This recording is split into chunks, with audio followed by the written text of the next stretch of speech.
오늘 말씀은 지난 시간에 이어서 이탈리아라고 하는 로마죠. 로마에서 파견된 이스라엘을 다스리라고 파견된 여러 지역이 있는데 예루살렘에도 물론 있었고 가이사랴라고 하는 곳에도 로마의 군대가 머물렀어요. 그러니까 반란이 일어나거나 그러면 이제 도와주기 위해서 그쪽으로 갈 거예요. 그래서 예루살렘에 있는 로마의 백부장도 있고 또 가이사랴라고 하는 이 해변가인데 그 해변가에도 백부장이 있었습니다. 거기에 이제 고넬료라고 하는 백부장이 있는데 로마 사람이에요. 이탈리아 사람이죠. 로마 사람으로 지난 시간에 19세부터 35세까지의 로마의 시민권을 갖고 있어야 돼요. 그러니까 완전한 로마 사람인데 그 로마 사람이 평군인으로서 이 백부장까지 올라가려면 좋기 20년이 걸린다고 했어요.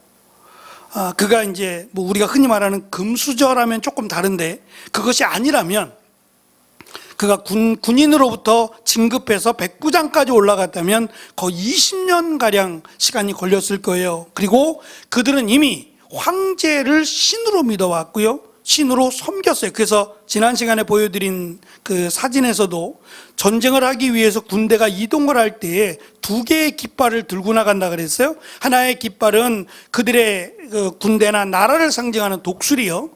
독수리와 화살촉을 이렇게 이미지로 만들어 놓은 그 상을 가지고 간다고 했고, 또 하나는 황제 얼굴이요.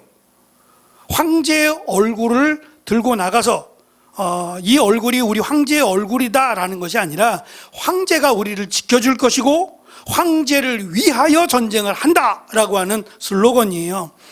그러니까 그만큼 그들은 그 우상에 대한 것도 심각하지만 황제를 특별히 신으로 섬겨왔어요. 그런 사람이, 그런 백부장이 하루에 2번 이상, 그러니까 오전 9시, 오후 3시 한 번 더 기도하면 베드로가 지금 기도했던 시간인 12시가 될 거예요.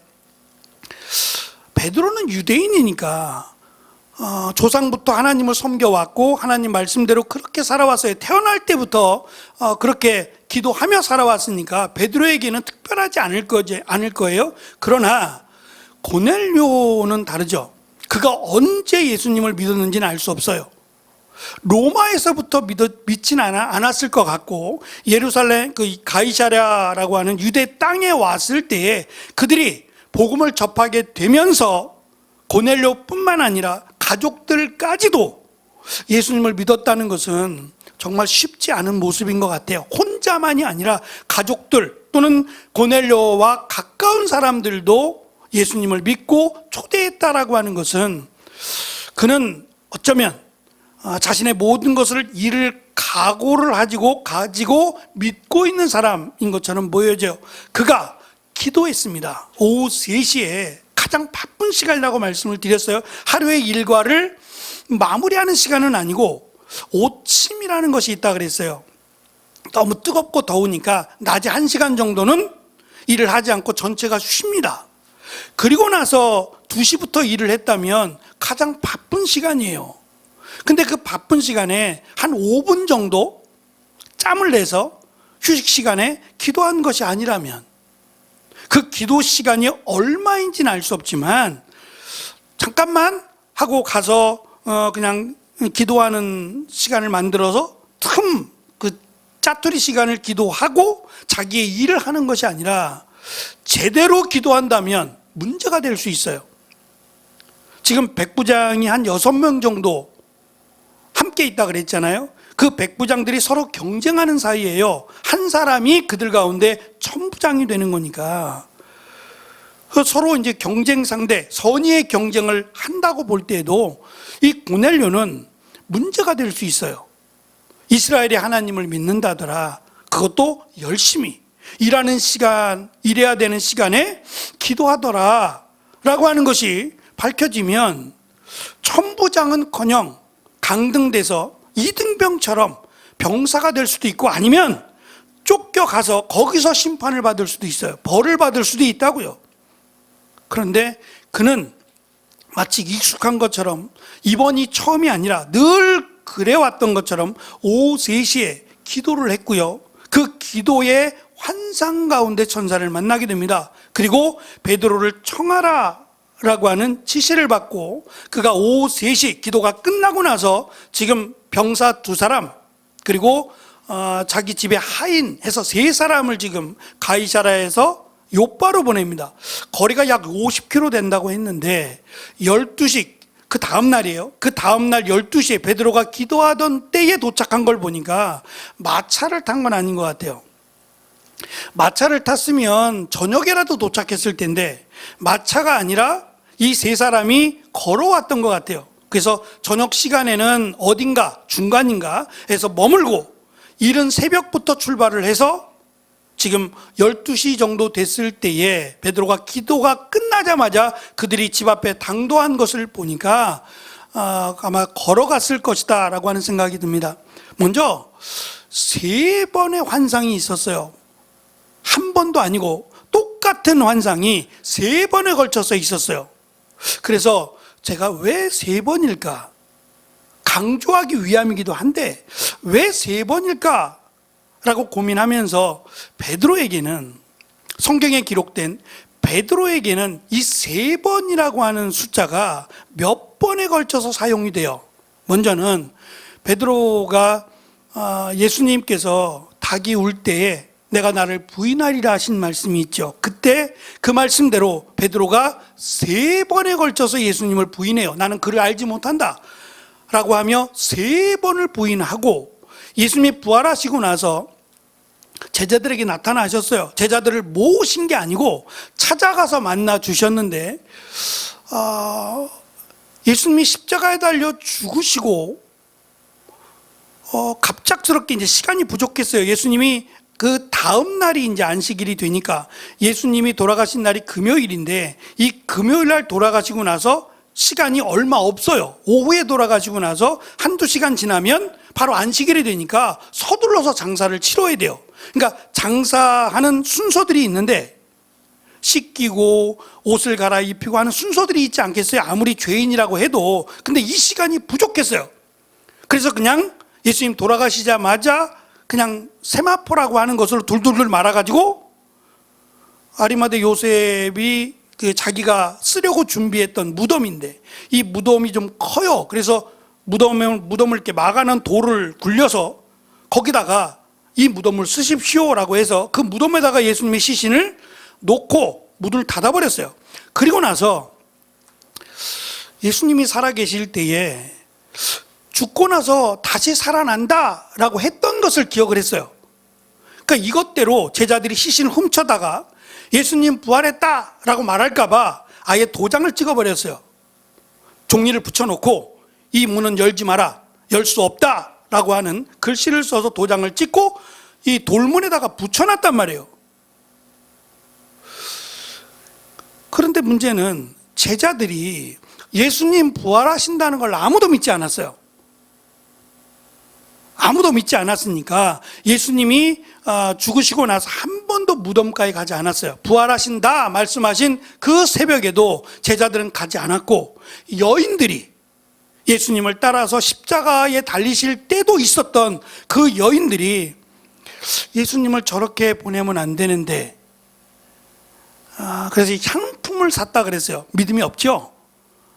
부활하신다는 걸 믿지 못한 거예요. 여인들도 믿지 못하고 그래도 마지막 가시는 길에 향품이라도, 이미 죽은 사람한테 무슨 향품이 필요하겠어요. 그래도 절차상 향품이라도 있어야 된다라고 하며 준비했던 그것을 가지고 무덤을 가면서 고민을 해요.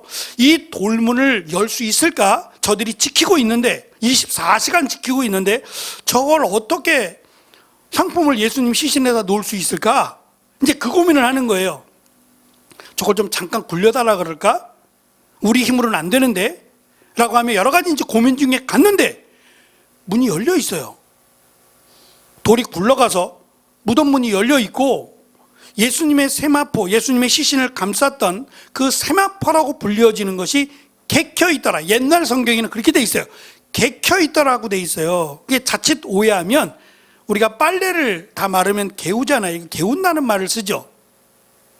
그렇게 오해할 수 있어요. 객혀 있다라고 돼 있으니까 예수님의 시신을 둘둘둘 말았던 그 세마포가 단정하게 이렇게 잘 접어서 객혀 있는 것처럼 오해할 수 있는데 그 말이 아니라 그 둘둘둘 감싼 세마포가 마치 예수님의 시신이 연기처럼 빠져나가고 그것이 풀썩 주저앉은 거예요. 몸만 빠져나가고 그 안에 둘둘둘 마른 그 상태로 풀썩 주저앉았더라 이 말이에요. 그러니까 이상해서 이 여인들이 들어가 봤어요. 들어가 보니까 시신도 없고 지금 이 안에 난리가 난 것도 아니고 막 싸움이 일어나거나 막 이것을 어떻게 그런 흔적이 없는 거예요. 그런 상황 속에서 부활하신 예수님이 여인들에게 나타나셨어요. 그리고 나서 여인들에게 예수님 부활하셨다라고 하는 소식을 알리라 그랬어요. 근데 모여있던 제자들은 알릴 수 있지만 이미 흩어져 있는, 예를 들면 엠마오 마을로 가던 두 제자처럼 자신들의 고향으로 예수님 돌아가셨으니 끝났다라고 하며 각기 자신들의 집으로, 자신들의 일터로 돌아가던 사람들은 말하지 못하잖아요. 그 여인들이 어떻게, 지금처럼 전화기가 있는 것도 아니고 어떻게 알려주겠냔 말이에요. 문제는 베드로예요. 예수님이 부활하시고 제자들을 만나셨대요. 그래서 나 예수님을 만났다 라고 하는 제자들이 있는데 정작 베드로는 못 만난 거예요. 무슨 생각을 했을까요? 예수님이 내가 3번 부인했더니 나를 아예 만나주시지 않는구나. 베드로가 예수님을 만날 수는 없잖아요. 어디 계신 줄 알고 찾아가겠어요. 근데 다른 제자는 만났대요. 예수님 만났다 얘기하는데 만났겠죠. 제자들이 거짓말할 리 없잖아요. 한두 명도 아니고. 문제는 왜 자기는 안 만나주자는 거잖아요. 말을 못할 거예요. 3번이나 예수님을 부인한 게 있으니 더더욱 그럴 거 아니에요. 그런데 예수님이 베드로를 찾아오셨어요. 요한복음에 의하면 해변가에 베드로가 물고기를 잡고 있을 때에 또 한 번 있었죠. 예수님을 처음 만났을 때에도 물고기를 잡고 있었어요. 베드로를 부르실 때 내가 너를 사람을 낚는 어부가 되게 하겠다라며 부르실 때도, 그때도 밤이 맞도록 그물을 던졌는데 한 마리도 잡지 못했다 그랬어요. 근데 지금도 그물을 던졌는데 한 마리도 못 잡았어요. 근데 예수님이 그물을 던지라 하시니 몇 마리요? 모나미 볼펜 1532 여기서 온 거예요. 그 153마리의 물고기를, 이 모나미의 주인이 아마 예수님을 잘 믿는 사람인가 봐요. 그래서 모나미 볼펜 1532 그것 때문에 그런 거예요. 153마리 여기서 이제 이름을 따왔어요. 그때 베드로가 예수님이다 라고 하며 물로 뛰어들죠. 그때 예수님이 불을 피워놓고, 숯불이라고 하는 불을 피워놓고 생선을 굽고 계셨어요. 베드로에게 말씀하세요. 베드로야, 내가 나를 사랑하느냐? 몇 번 물으셨어요? 3번이나요. 한 번도 부담스러운데 베드로가 3번을 물으시니 그렇게 대답합니다. 아시지요. 예수님은 아시지요. 사실 정답인 것 같아요. 사랑합니다 라고 대답하기에는 양심에 걸리죠. 정말 사랑하면 예수님을 3번이나 부인할 수 있었겠어요? 근데 예수님의 말씀은 사랑해야 한다는 거예요. 그래야 내 양을 너가 먹이고 내 양을 칠 수 있다라는 말씀이에요.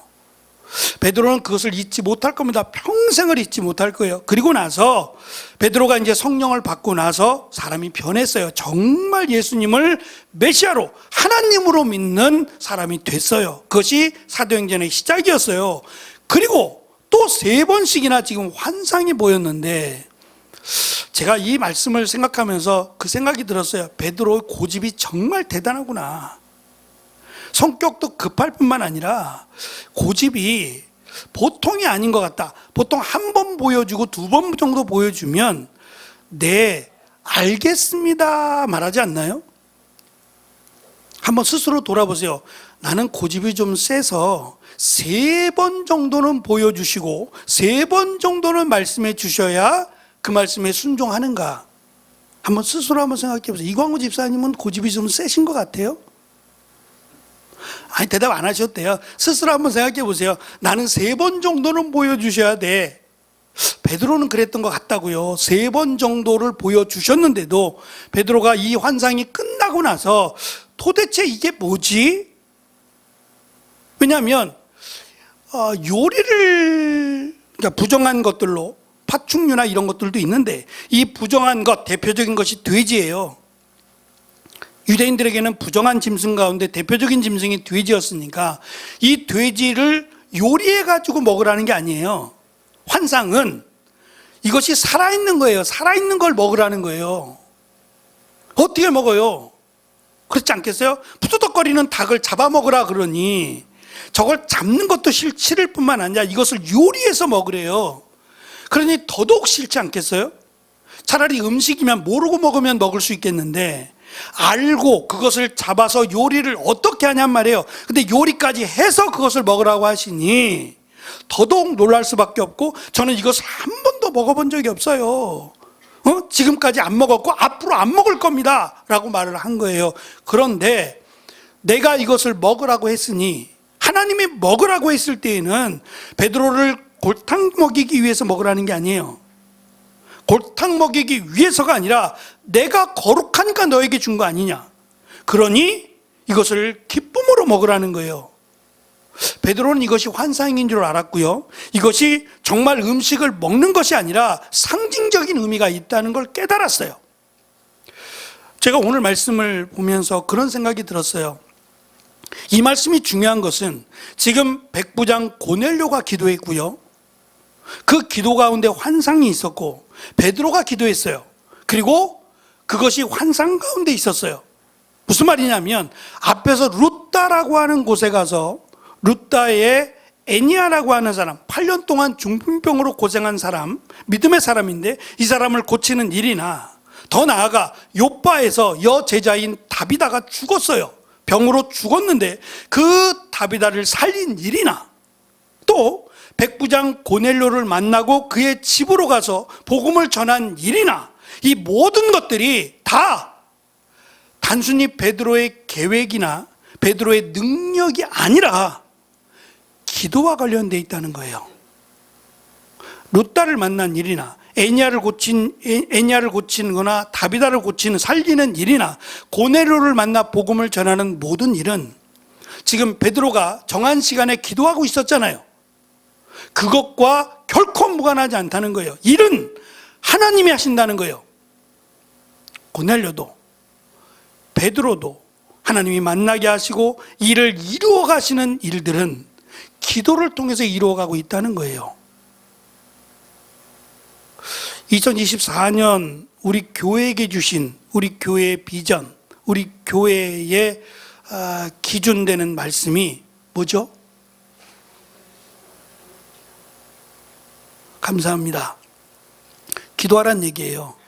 너의 길을 여호와께 맡기라는 얘기는 기도하란 얘기예요. 그것이 먼저입니다. 기도하란 얘기예요. 그러면 하나님이 인도하신다는 말씀이에요. 근데 이 말씀이 그냥 우리가 이것만 듣기에는 정말 쉬운 일이 아니잖아요. 우리가 하는 기도가 얼마나 많고 얼마나 다양하고 얼마나 복잡해요. 그런데 하나님이 이걸 들으시고 인도하신다고 하고 하는 의문이 들 수 있어요. 그러나 성경을 우리에게 주시고 성경의 내용을 읽으라고, 깨달으라고 하신 이유가 그겁니다. 역사하신다는 거예요. 지금 고넬료에게도 그리고 베드로에게도 말도 안 되는 것 같지만 하나님이 이렇게 역사하신다. 그 중심에는 환상으로 보여주심이 있어요. 이건 특별한 경우라고 말씀을 드렸어요. 베드로에게도 고넬료에게도 이 불가능한 일들을 이루어 가시는 분이 하나님이시다라고 하는 걸 드러내 보이기 위해서 환상을 사용하신 거지, 앞에는 환상이 없었잖아요. 루다에서도 또 요바에서도 환상이 없었단 말이에요. 그러나 베드로는 기도했습니다. 그리고 그 기도 가운데 하나님이 루다로 그리고 요바로 가이사라로 보내고 계세요. 베드로만 그런가요? 이제 등장할 사도 바울은 어떤가요? 사도 바울이 능력이 많아서 이만한 일들을 감당할 수 있었던가요? 바울은 그렇게 고백하지 않아요. 내게 능력 주시는 의가 있다는 거예요. 그런데 어떻게 해서 주세요? 어떠한 방법으로 주세요? 하나님이 기도하게 하시고 기도를 통해서 하나님이 역사를 만들어 가셔서 하나님이 살아계시다, 하나님이 우리의 기도를 들으신다라고 하는 것을 깨닫게 하신다는 거예요. 그리고 우리가 성경을 읽으면 이것이 남의 이야기가, 그들의 이야기가 아니라 나의 이야기가 될 수 있다, 나도 이렇게 고백할 수 있다라는 것을 가르쳐 주기 위해서. 그래서 베드로가 대단하긴 해요. 그러나 제가 앞에서 잠깐 말씀드린 이 가톨릭 성당에서는 베드로가 교황이거든요. 일대 교황이 베드로예요. 그러니 지금 앞에서 루다에서 에냐를 고쳤어요. 죽었던 다비다를 고쳤어요. 그리고 고넬료에게 가서 그 집안 사람들을 구원했어요. 누가 했어요? 누가 이만한 능력으로, 누가 이렇게 대단한 일을 했어요? 베드로죠. 교황이 될 만하다는 거예요. 그렇게 해석하지 않을까요? 그러나 그렇지 않다는 거예요. 내용을 잘 살펴보면 베드로를 쓰신 것은 하나님이고, 어떻게 쓰시느냐, 베드로에게 기도하라고 하시고 그 기도를 통해서 그것을 이루어 가시는 분은 하나님이셨다는 거예요. 그러면 우리도 기도하라는 거 아니에요? 베드로는 아니지만 기도하면 하나님이 그것을 하나님의 방법으로, 환상을 통해 일하시든 어떠한 방법이든 간에 우리가 기도하면 하나님이 그 기도를 통해서 이루어 가신다라고 하는 것을 이 말씀을 통해서 우리에게 강조하신다는 거예요. 유대인들은, 저도 이번에 말씀을 준비하면서 알았네요. 유대인들은 하루에 2번 식사를 한대요. 2번. 그러면 점심을 어떻게 먹을까? 아침은 안 먹나? 하는 생각이 들어서 저녁은 분명히 먹거든요. 가족들과 함께 먹으니까 저녁은 분명히 먹을 거고, 그러면 아침은 아침 겸 점심을 먹나? 아점을? 그러기에는 그들은 일찍부터 시작해요. 6시부터 시작하거든요, 새벽에. 그럼 너무 배가 고프잖아요. 아침은 먹을 것 같은데, 일을 하려면. 그러면 점심은 그냥 대충 건너가는 건가? 점심까지 챙겨 먹기에는 여유가 없어서 그런가? 여러 가지 고민이 많았어요. 대신 안식일 날은 하나님이 주신 날이니까 이 안식일 날은 3끼를 먹는데요. 아침, 점심, 저녁을 다 먹는데요. 어찌 생각하면 일하는 날이니까 더 챙겨 먹고 일하지 않는 날이니까 2끼만 먹어도 되지 않나? 그런 생각도 가져봤거든요. 근데 어쨌든 2끼를 먹는데요. 그래서 베드로가 지금 점심때에 우리가 읽은 말씀이 조금 애매해요. 기다리자니 조금 더 기다려야 되니까 이 시간에 그냥 기도나 하러 갈까? 라고 한 것처럼 비춰진단 말이에요. 그래서 저는 이것이 아니라 베드로가 점심을 준비하고 있는 그 시간에 베드로는 차라리 기도하겠다라고 하며 올라가서 기도했던 것으로, 근데 그 기도가 점심을 먹는 환상이란 말이에요. 식사를 준비하고 점심을 먹는 환상으로 보여줬다라고 보는 것이 더 좋을 것 같아요. 그래서 그 환상 속에서 베드로에게 가르쳐 주시는 것은 이 기도를 통해서 이루어 가신 하나님의 뜻이 내가 원하고 내가 바라고 소망하던 대로가 아닐지라도 거역하지 말라는 거예요. 가기 싫었을 수 있잖아요. 이방인에게로 가서 복음을 전하고, 지금 만났던 사람들, 루다의 에냐는 믿는 사람, 유대인이고요. 또 뒤에 있는 다비다도 유대인이었어요. 다 유대인들인데, 그 가이사라도 유대인의 땅이니까 유대인을 만나서 복음을 전하는 것이 베드로가 지금 하고 있는 일인 것처럼 보여져요. 근데 이번에는 유대인이 아니라 이방인을 만나야 되고, 그것도 백부장을 만나서 복음을 전하고 그의 집에 머물고 해야 되는 일인데, 원래 베드로의 계획이 없었던 일이에요.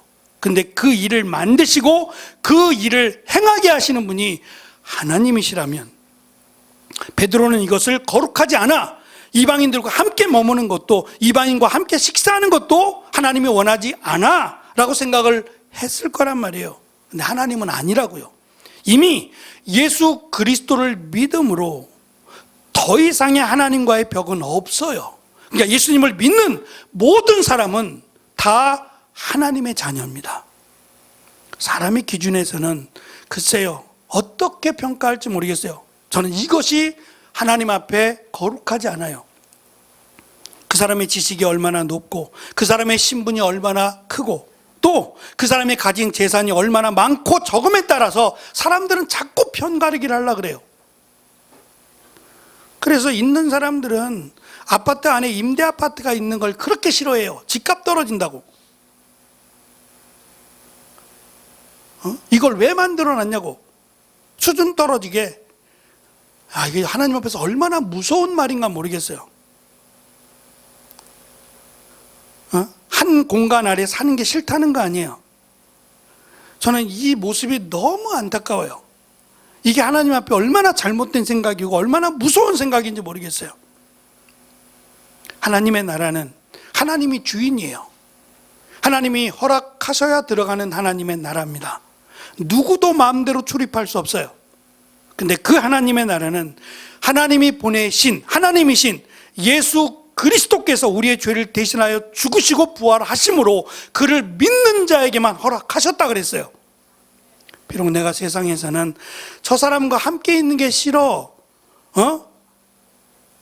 같은 공간 안에 있는 게 싫어 라고 해서 손가락질 당하는 사람 또는 용서받지 못할 사람일지라도 이 세상에서는 말입니다, 그가 정말 예수님을 믿으면 똑같은 하나님의 나라의 시민이 되고 하나님의 나라의 자녀가 된다라는 것을 우리는 기억해야 돼요.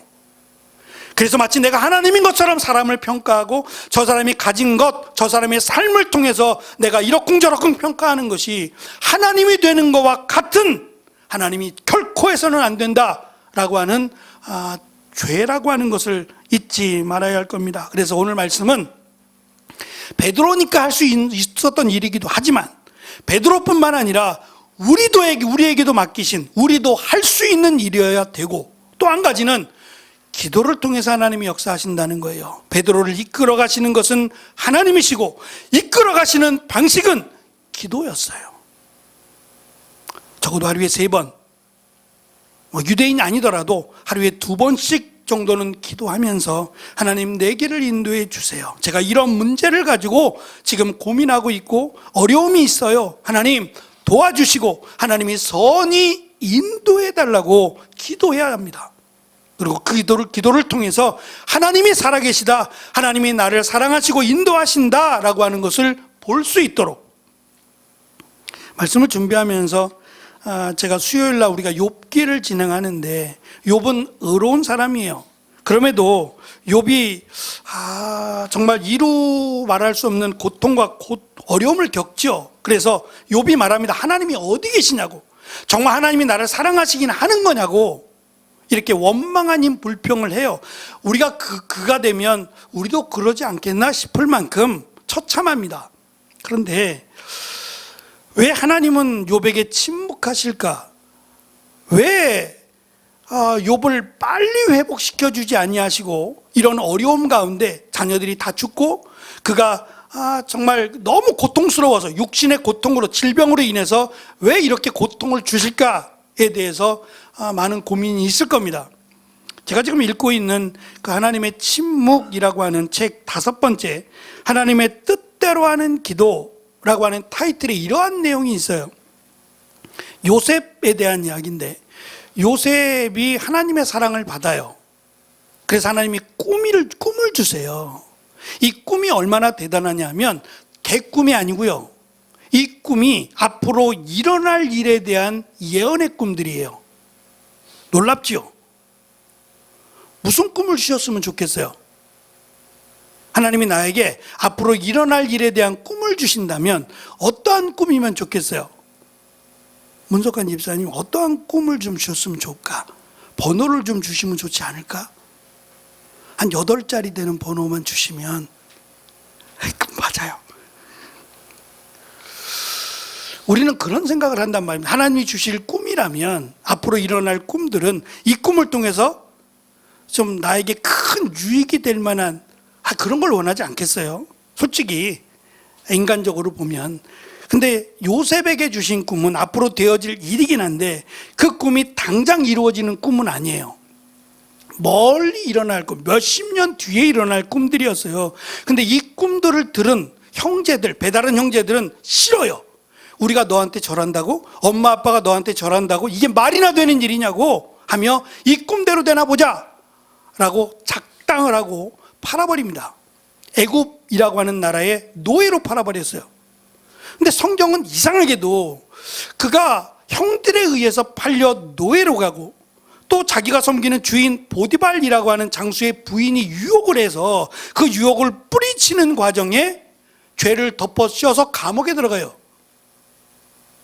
하나님이 꿈을 안 주셨으면 이러한 일이 안 생길 거 아니에요. 근데 꿈을 주셨고 그 꿈을 이야기하면서 이런 어려움과 고난과 고통을 이루 말할 수 없는 일 아니에요? 아버지의 사랑을 받던 요셉이 노예가 되어 말도 통하지 않는 애굽이라는 곳에 가서 노예로, 그것도 나중에는 죄인이 되어서 언제 죽을지 모르는 그런 상황에 이르게 되는데, 성경은, 하나님은 그가 형통한 자가 되어 라고 말해요. 뭐가 형통해요? 형통은 잘 되는 거예요. 내가 생각한 것보다 훨씬 더 좋게 되는 것을 우리는 형통이라고 말해요. 그런데 형들에 의해서 팔려가고 또 죄를 짓지 않았는데 감옥에 들어가고, 이게 뭐가 형통이냔 말이에요. 하나님의 기준에서는 이것이 형통이에요. 우리는 이해할 수 없지만, 그런데 그 책에서는 이걸 이렇게 쓰고 있더라고요. 만약 요셉이 이렇게 형들에 의해 팔려가고 감옥에 들어가지 않았다면 요셉의 가족, 애굽 사람들은 요셉이 이제 예언하는 일들이 생기죠. 예언을 해석하면서 흉년이 들 것을 말하잖아요. 그래서 준비하게 되는데, 그것이 없었다면 애굽 사람들은 오랫동안 계속된 기아에 시달렸을 것이고, 요셉의 가족들도 이스라엘이라고 하는 나라가 형성되기 전에 이미 사라져버릴 것이다. 요셉의 형들은 의와 충성이라는 고통스럽지만 꼭 배워야 하는 교훈을 배우지 못했을 것이다. 근데 이걸 어떻게 배웠느냐? 이것이 어떻게 채워지느냐? 요셉 한 사람의 희생 아닌 희생으로 이 모든 것들이 마치 퍼즐 맞추기 하듯이 짜맞춰졌다는 거예요. 근데 그 짜맞춰지는 과정에 요셉은 억울한 일을 겪게 돼요. 근데 이것을 하나님이 전체를 보시고 하나님이 형통케 하셨더라라는 말로 하신다는 말이에요. 내가 볼 때는 이것이 너무 안타깝고 있을 수 없는 일이고 고통스러워요. 그러나 나만 볼 게 아니라 전체를 놓고 보면 하나님이 이것을 통해서 하나님이 만드신, 하나님이 계획하신 일을 전체를 꾸려나가신다라고 할 때는 형통으로 보신다는 거예요. 나만 보지 말고 하나님의 전체를 보고, 하나님이 계획하시는 전체를 보고 하나님의 뜻이 이루어지기를 우리는 기도해야 합니다. 그 예수님께서 기도를 가르쳐 주실 때 너희는 이렇게 기도하라 라고 하며 주기도를 가르쳐 주셨죠. 하늘에 계신 우리 아버지여, 이름이 거룩히 여김을 받으시오며 나라가 임하옵시며, 그 다음은요, 뜻이, 누구의 뜻이요? 하나님의 뜻이 하늘에서 이루어진 것 같이 땅에서도 이루어지다라고 우리는 기도를 해요. 내 뜻이 이루어지기만을 위해서 기도하는 것이 아니라 하나님의 뜻이 이루어진다면, 내가 고통을 당하고 내가 역설적인 것 같지만 고난을 당해도 하나님의 뜻이 이루어지는 거라면 내가 감당해야 된다는 거예요. 이것을 베드로는 알아가고 있고 바울도 알았어요. 그래서 고통을 내 육체에 채운다고 바울은 말하고 있는 겁니다. 이것은 저는 성숙한 신앙이라고 생각해요. 이것을 지식적으로 이해하기에는 어려움이 많습니다. 그리고 신앙적 경험이 없다면 이거 받아들이기 쉽지 않아요. 하나님은 나를 왜 미워하시지? 하나님 왜 내 기도를 안 들어주시지? 이렇게 말할 수 있거든요. 그러나 우리의 믿음이 자라고 신앙이 성숙하다면 내가 원하는 대로 기도가 응답이 안 돼도 하나님이 나를 사랑하고 있고 하나님이 그 뜻을 이뤄가고 있는 거라면 우리는 감사할 수 있을 겁니다. 베드로는 지금은 이해가 안 됩니다. 왜 하나님이 이러한 환상을 주셔서 이것을 먹게 하시고 왜 이것을 나로 하여금 먹게 하셨는지, 먹을 수 없고 먹지 않겠다라고 말하지만 먹게 됩니다. 찾아가게 되고 그가 기도를 마쳤을 때 환상이 끝나자마자 기가 막히게 베드로를 찾아온 이방인들을 보면서 이거였구나, 하나님이 보여주신 환상은 이거였구나라는 것을 깨닫게 된다는 거예요. 이 모든 과정이 저는 베드로의 기도, 고넬료의 기도를 통해서 시작이 되었다는 걸 말씀드리고 싶어요. 기도하자고요. 하나님의 뜻이 이루어지기를 위해서 내가 나에게 놓여진 이 문제를 하나님이 어떻게 풀어가실지는 알 수 없지만 기도를 통해서 역사하신다 하신 하나님을 믿음으로 우리의 길을, 우리의 인생을 하나님께 내려놓고 조금 더 기도하기에 힘쓰는 저와 여러분이 되어지기를 간절히 축원합니다. 기도하겠습니다.